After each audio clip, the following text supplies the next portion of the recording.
के बोल न दै छहि गे कोन छौरा के बोल न दै छहि गे छोरी डोजी तू रोज कोन लै छहि गे कोन छौरा के बोल न दै छहि गे खा खा के छौरी बिसार बन गेली हमारा नहीं तू देलही गे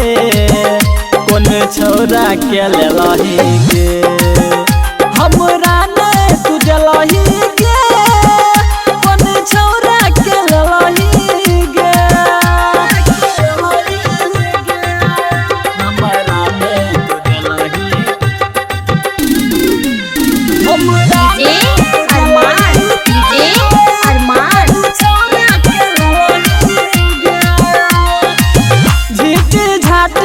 खूबे रहै छै आँख में कजरा रोजे ठोर रंगै छै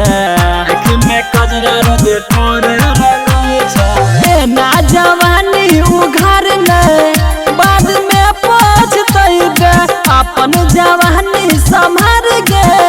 छोड़ गर्दा उड़ाना छी कुमार कर छी लाचार हमरा ठैक लेलही गे कोन छौरा के देलही गे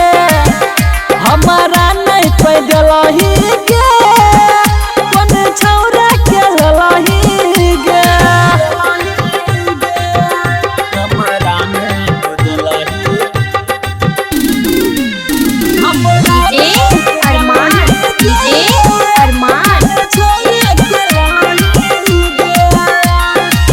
तोहर जवानी के छियो पुजारी बन जो छौरी गे हमर नारे बन जो छौरी गे हमर नारे गे दुल्हन बना के रखबो कान कर 20 बस गे कमी सब पूरा गे करबो